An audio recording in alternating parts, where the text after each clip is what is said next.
Diba? Mga lodi, makikita nyo, basa pa po yung lupa.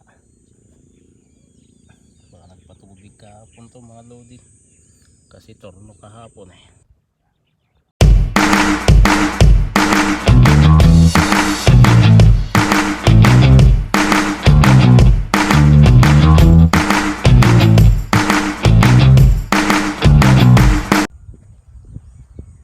Okay, at magandang umaga sa inyo lahat mga lodi, pet malu.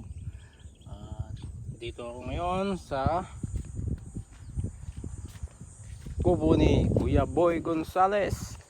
At ipapakita ko naman sa inyo itong kanyang mustasa. Yan po ay sabog tanim mga lodi. At papunta ako doon sa kubo nila Mr. Ichad Estabillo. At papakita ko lang muna po sa inyo itong pecha ni Kuya Boy Gonzales. Ayan.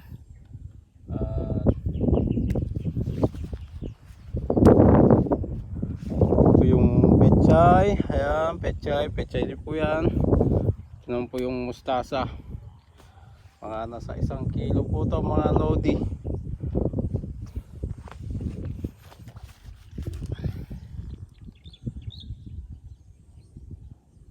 Pabito variety. Pabito nga naman to mga lodi. O ayan, ito yung kanyang mustasa. At baka ginagamitan niya rin to ng shampoo ng aso, Madre de Cacao. 1, 2, 3, 4, 5, 6 2, 4, 6 6 na plat na mahaba. Ang lapad ay 1 dipa mga lodi. Ayan, at pinakita ko lang po sa inyo. At pupunta ako kay Katukayong Ichad Estabillo. Tinaanan ko lang tong pechay ni Kuya Boy at gawa ng video para makita nyo lang po yung ganda ng kanyang pecha. Oh, ganda diba? Abay, ito ay sasapul sa magandang presyo mga lodi.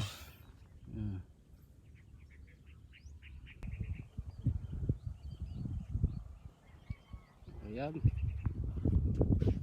Estimated ko sa sukat ng area nito mga lodi, mga nasa 3.5 square meter. Estimated lang naman po mga lodi oh, diba? Kinis.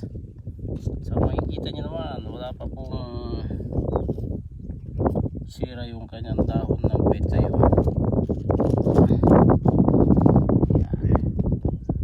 Galing mag-alaga ni Kuya Boy Gonzales ng Barangay Siklong.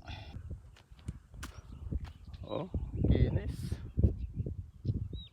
Napakaganda naman ang kanyang pechay lodi. Oh, at lumaki pa po yan. Ang estimated po dyan, baka hindi lang 1,000 bandel ang makukuha dito mga lodi. Ganda. Ayan, nice mga lodi. Oh, kinis, ganda. Oh, diba mga lodi, makikita nyo, basa pa po yung lupa. Baka nagpatubig kahapon to mga lodi, kasi torno kahapon eh. Okay, mga lodi, ito nga po, pinuntahan ko po yung pechay at mustasa ni Katukayong Ichad Estabillo at hinahanapan nga po namin ang buyer yan mga lodi. At ang balita nga po namin, ang presyo po ay tumbukan ay 3-4 at malalaki na rin po yan yung kanyang pechay at hindi pa po siya dyan nag top dress at 1 beses pa lang siya nag-apply ng fertilizer dyan. At anong fertilizer nga ba? Triple 14 at hinaluan niya po ng konting urea mga lodi. At yun nga po ang sinabi ni Katukayo, 1 beses pa lang siya nag-apply dyan at hindi pa nga siya nag-top dress dahil mababa pa ang presyo mga lodi. Kawawa naman ang ating ka-farmers, ganun talaga, tapat-tapat lang. Kaya nga sabi, weather lang, kaya bawi na lang next time. At mga lodi, gagawa na lang po namin ng video yan kung sakali man na may titingin dyan na buyer at kung magkasundo sila dun sa pabatong presyo ni Katukayo. At i-update na lang po namin kayo dyan mga lodi.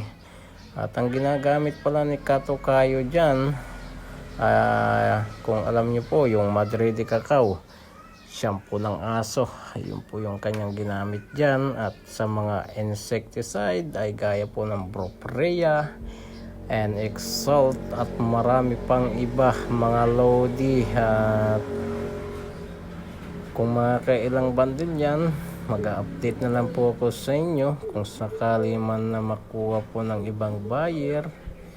At papakita ko sa inyo yan mga lodi. Pasensya na kayo.